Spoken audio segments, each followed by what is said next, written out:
ఐశ్వర్యం ఇవేవీ కావు. చేసిన పుణ్యం తప్ప నిన్ను కాపాడేవి మరేవీ లేవంటారు పెద్దలు.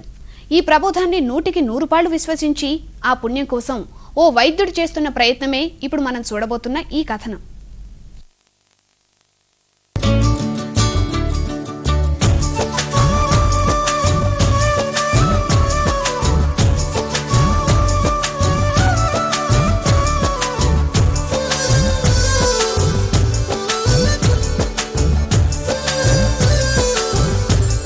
సుబ్బయ్య డాక్టర్.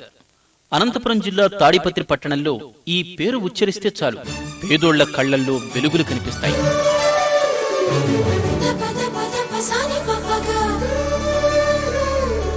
జబ్బేమిటో గుర్తించి చక్కటి మందించే వైద్యుడిగా తాడిపత్రి పట్టణంలోనే కాదు చుట్టుపక్కల గ్రామాల్లో కూడా సుబ్బయ్య డాక్టర్ కి ఎంతో పేరు. ఆ పేరు ప్రఖ్యాతులే ఆయన్ని ఓ పెద్ద స్థితిమంతుడిగా మార్చాయి. చేతిలో కావలసినంత డబ్బుంది, అయితే ఖర్చు పెట్టే తీరికే లేదు, పెట్టాలన్న కోరిక లేదు. మరి సంపాదనంతా ఏం చెయ్యాలి? ఇలాంటి ఆలోచనలే ఈ వైద్యుణ్ణి ఓ వినూత్న సేవా పదం వైపు దృష్టి మరల్చేలా చేశాయి. ఏ సమాజమైతే తనను ఈ స్థాయికి తెచ్చిందో అదే సమాజానికి చేతనైనంత సాయం చెయ్యాలని నిర్ణయించుకున్నారు.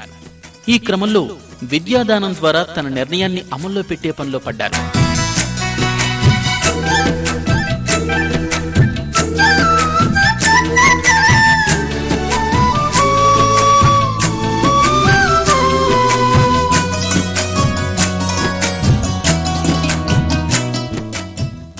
ఏదో సమాజానికి సంథింగ్ మనం చేయాల.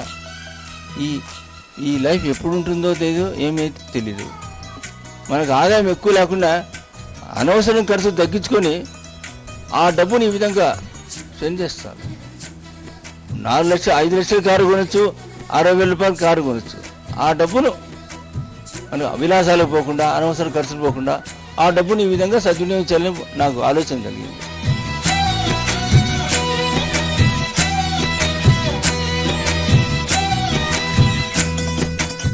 సమయం దొరికితే చాలు పాఠశాలలకు వెళ్లడం, పేద విద్యార్థులను గుర్తించి వారికి ఫీజులు పుస్తకాలు ఇవ్వటం ఓ వ్యాపకంగా మార్చుకున్నారు. అందుకే పేదోళ్లు ఆయన్ని తమ పాలిట దేవుడని పొగుడుతుంటారు. మాకు ఇండ్లు గుడక లేదు, బాడిగింట్లో ఉన్నాం. నెలకు 300 బాడికి కట్టుకోవాలా. నా పరిస్థితి ఇలా ఉంది. దేవుడే మాకు సాయం చేసినాడు సార్. ఆ సారు నా ఆరోగ్యం నన్ను చూపించుకోకుంటే ఈ రోజు నా పిల్లలను నేను కలిసి బతికేదాన్ని కాదు సార్. ఏ రోజునే చనిపోయేదాన్ని. నా పిల్లలకు నాకు ఆయనే దేవుడు. దేవుని కన్నా ఆయన ఎక్కువ సార్ మాకు. కాలక్రమంగా ఈ సేవా పథంలో కాస్తంత మార్పు వచ్చింది. డబ్బు లేక ఇబ్బందులు ఎదుర్కొనే వారిని ఇంటికి పిలిపించుకోవటం, వారి స్థితిగతుల్ని విచారించి ఆదుకోవటం మొదలైంది. మా ఆయన కోళ్ళ యాక్సిడెంట్ చనిపోయినాడు. మా ఇంటి పక్కల పిల్లలను పెట్టుకొని నేను బాధపడుకుంటే ప్రసాద్ అన్న వచ్చి సార్ ఇట్లా చదువు చెప్పిస్తాడు చూడమ్మా అంటే, సరేలే సార్ అని సార్ దగ్గరకు వచ్చినాం మేము. సార్ అప్పటి నుండి 2 సంవత్సరాల నుండి డబ్బులు ఫీజు ఇస్తున్నాడు, చదివిస్తున్నాడు. ఈయన చేస్తున్న విద్యాదానం ఇప్పుడిప్పుడే ఫలితాల దిశగా పయనిస్తోంది. పద్మావతి హై స్కూల్లో 10వ తరగతి అయిపోయింది. 566 మార్కులు వచ్చినాయి. IIITలో సీట్ వచ్చింది. IIITకి అయ్యే ఖర్చు అంతా రామసుబ్బయ్య డాక్టర్ సార్ భరిస్తానన్నారు. ఎక్కడైతే నిరక్షరాస్యతకు తావుండదో అక్కడే అభివృద్ధి సాధ్యమన్న వివేకానందుని బోధనలే స్ఫూర్తిగా సాగుతున్న సుబ్బయ్య డాక్టర్ జీవనయానం సమాజానికి ఓ సత్సందేశం.